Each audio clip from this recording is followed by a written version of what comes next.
శ్రోతలు, ఈ రోజున మన పాఠం యోనా గ్రంథం 2వ అధ్యాయం 5 నుండి 7వ వచనం వరకు సావధానంగా వినండి.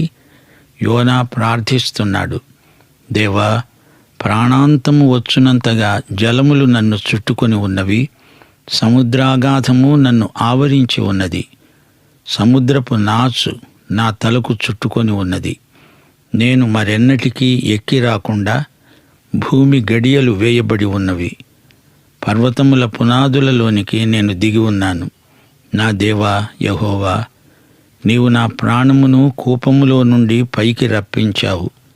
కూపములో నుండి నా ప్రాణము నాలో మూర్ఛెల్లగా నేను యెహోవా నిన్ను జ్ఞాపకం చేసుకుంటున్నాను. పరిశుద్ధాలయములోనికి నీ వద్దకు నా మనవి వచ్చింది. శ్రోతలు వింటున్నారా? యోనా ప్రార్థించాడు. యోనా ప్రార్థన దేవుడు విన్నాడు, మొరాలకించాడు. మరణానికి యోనా భయపడడు.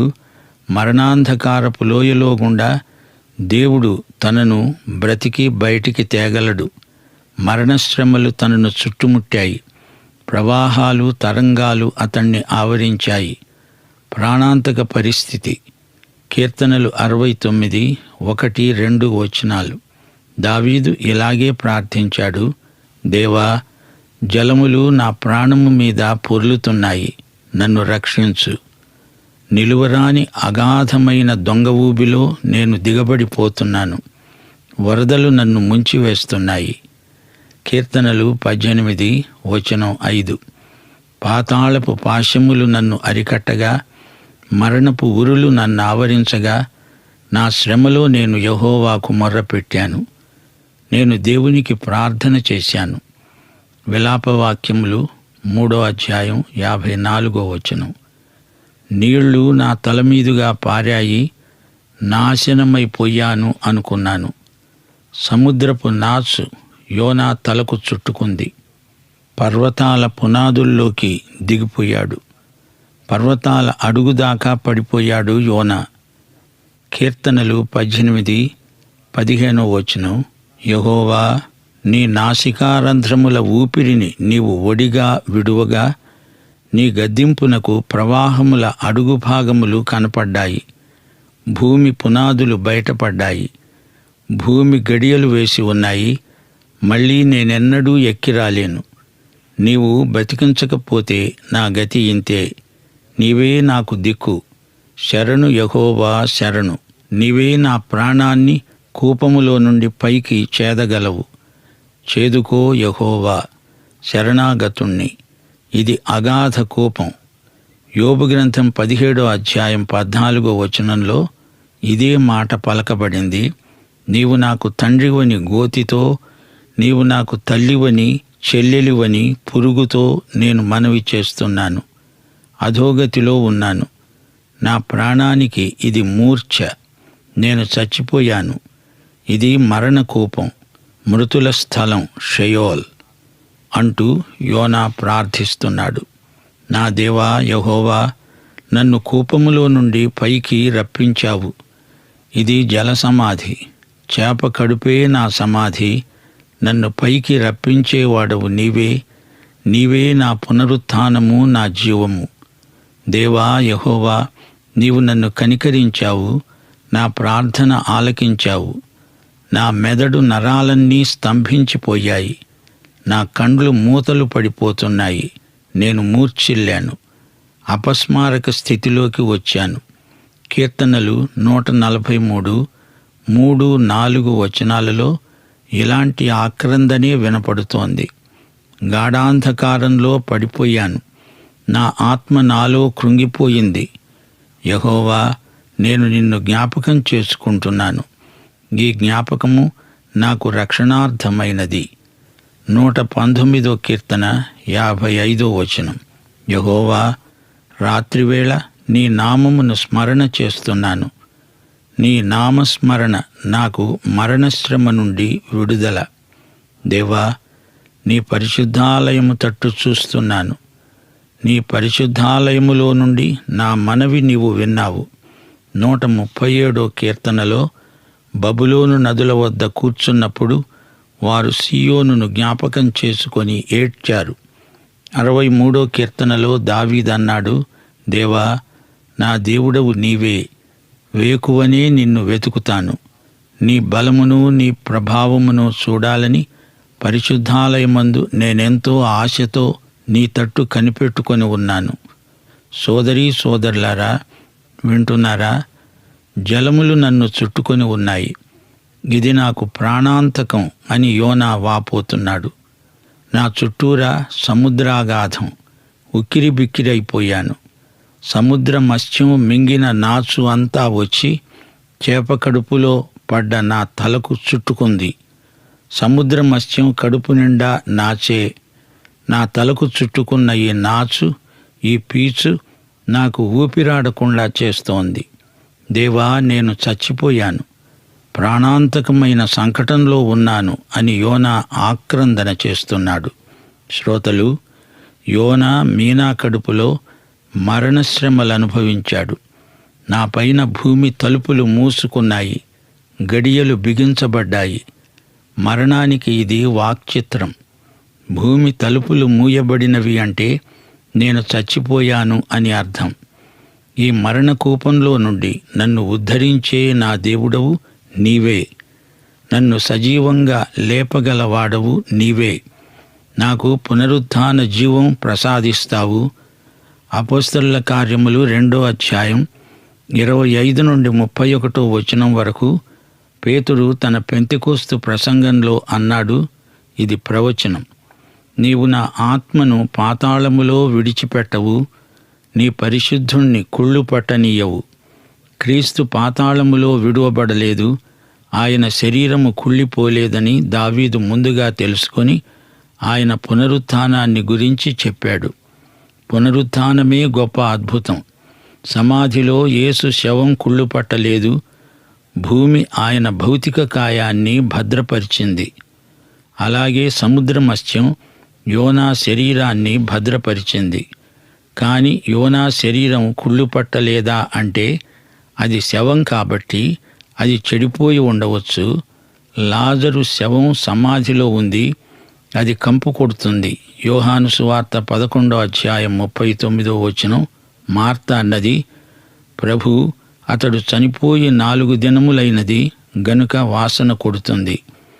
యేసు లాజరును బ్రతికించినట్లు యోనా కూడా బ్రతికి చేప కడుపులో నుండి బయటపడ్డాడు. దేవునికి స్తోత్రం. యోనా స్పష్టం చేస్తున్నాడు, తాను చనిపోయాడు, బ్రతికాడు. బ్రతికి ఈ మాటలు రాస్తున్నాడు. యోనా అద్భుతం పునరుత్థానమే. చేప కడుపులో 3 రోజులు బతికి ఉండడం కాదు, చనిపోయి 3వ రోజు చేప కడుపులో నుండి లేచి రావడం, అది గొప్ప అద్భుతం. యేసుక్రీస్తు పునరుత్థానాన్ని ఇంత తేటగా ప్రవచించిన మరే గ్రంథము పాత నిబంధనలో లేదు.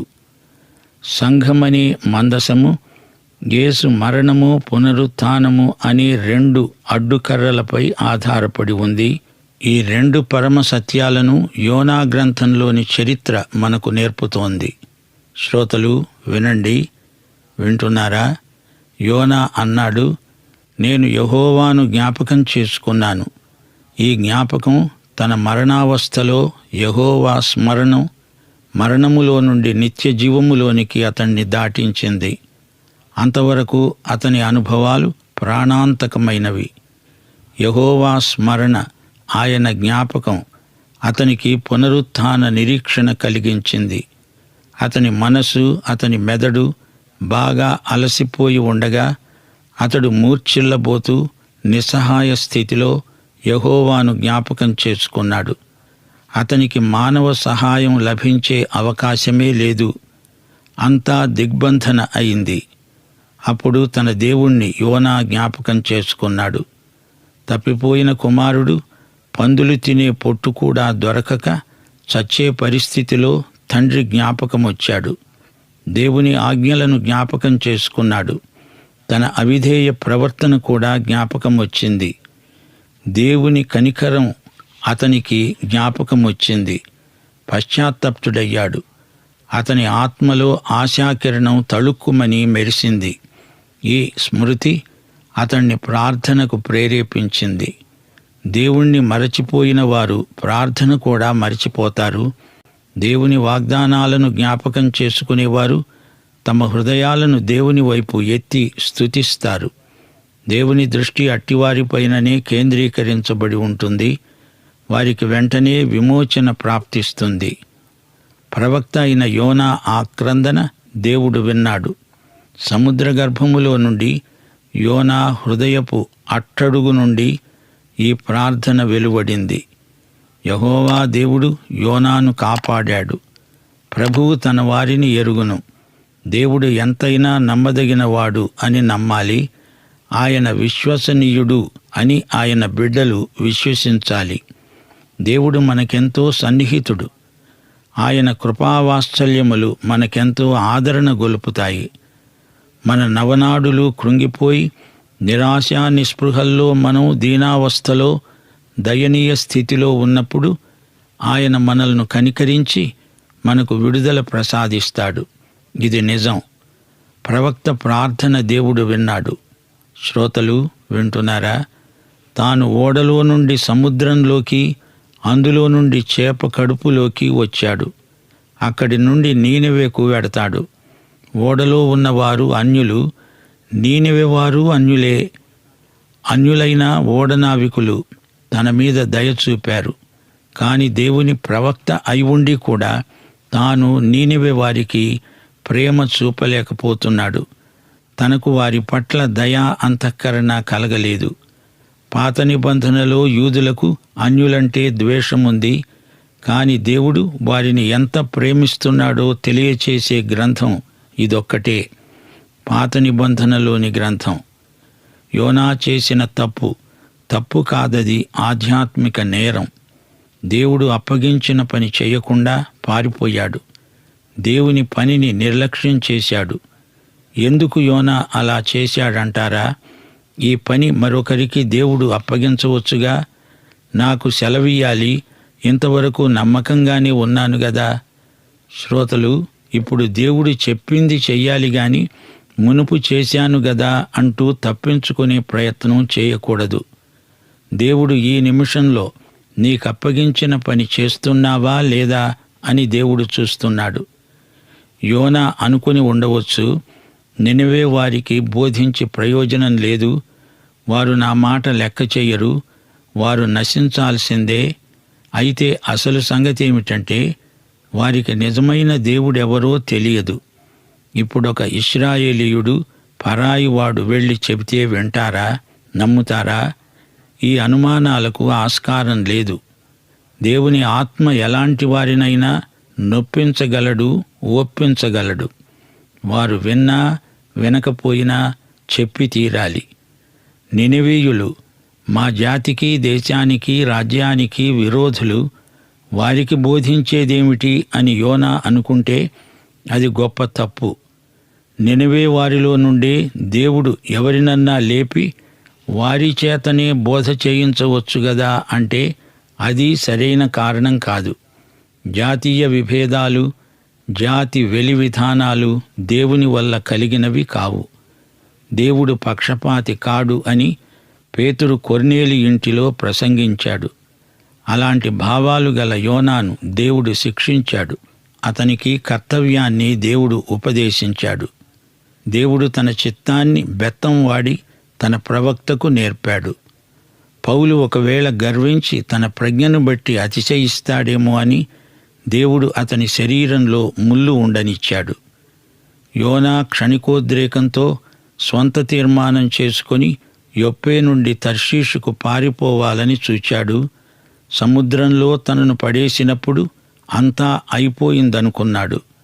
గాని దేవుడు అతని జీవితాన్ని పొడిగించాడు, బతికించి వాడుకున్నాడు. మరణపు అంచున నిలిచి దేవుని కృపను అభ్యర్థించాడు. ప్రార్థన ద్వారా నిరీక్షణ కలిగింది. అతని విశ్వాసం బలపడింది. దేవుడు యోనా ప్రార్థనను, మనవిని విన్నాడు. పరిశుద్ధాలయములోనికి నీ వద్దకు నా మనవి వచ్చింది అంటున్నాడు యోనా.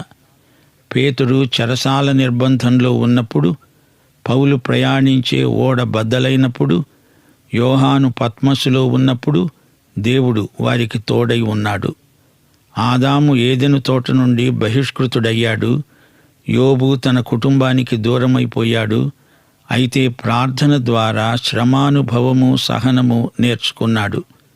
దేవుని కృపాసహితమైన క్రమశిక్షణ పశ్చాత్తాపానికి నడిపిస్తుంది. నా ప్రాణము నాలో మూర్ఛిల్లింది అంటూ యోనా తన దయనీయ స్థితిని దేవునికి చెప్పుకుంటున్నాడు. మానసికంగా ఎంతో కృంగిపోయాడు యోనా. ఏ మానవుడు తనకు సాయం చేసే అవకాశం లేదు. తాను దేవునికి అవిధేయుడై పరారి అయి వెడుతున్నాడు. ఆ దేవుడే తనను క్షమించాలి.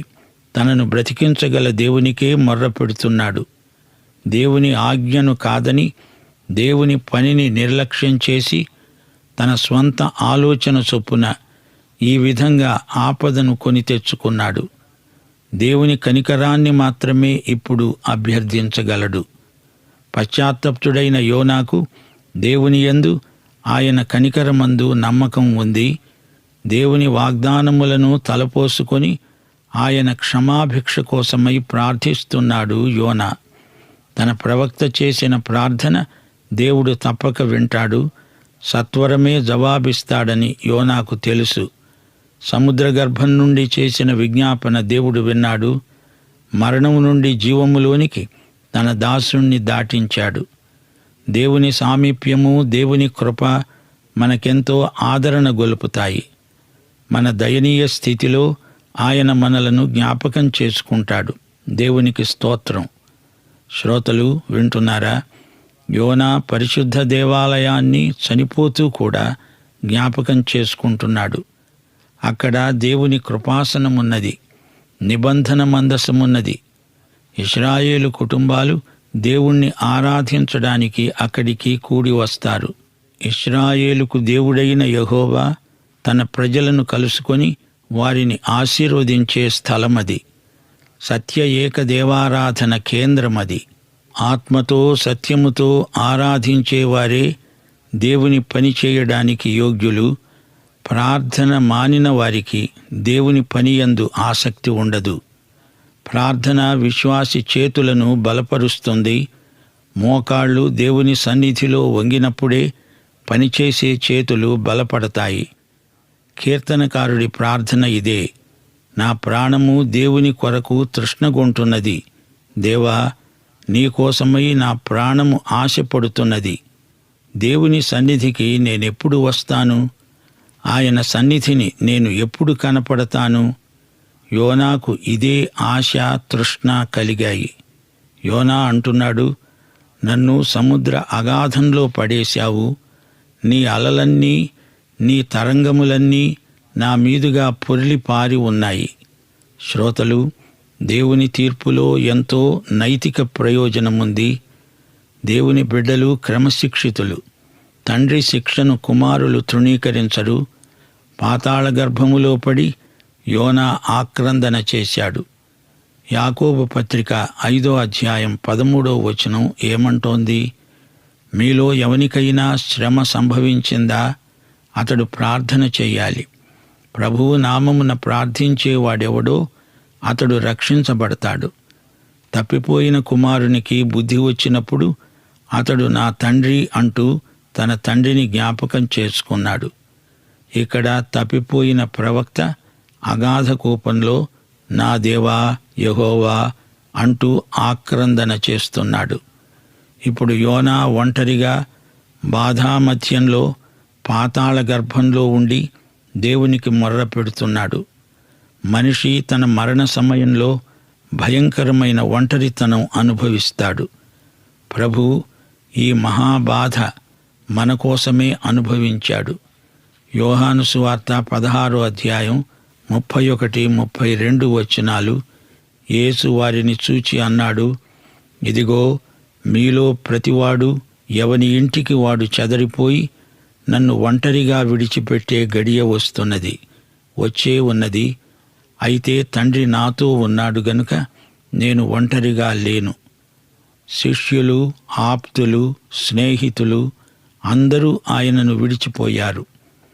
తన మరణ వేదనంతా ఆయనే ఒంటరిగా భరించాడు. నా దేవా, నా దేవా, నన్నెందుకు చేయి విడిచావు అనే ప్రభువు ప్రశ్నకు జవాబు నీవు, నేను. అయితే ఇక్కడ సముద్రకూపంలో యోనా ఒక్కడే దేవుని వైపు చేతులు పైకెత్తి ప్రార్థిస్తున్నాడు. భూమి గడియలు బిగించింది, సముద్ర గర్భం నోరు తెరిచింది. దేవుడు మృతులను బ్రతికించగలడు. యోనాను బ్రతికించాడు. దేవునికి స్తోత్రం. పాఠం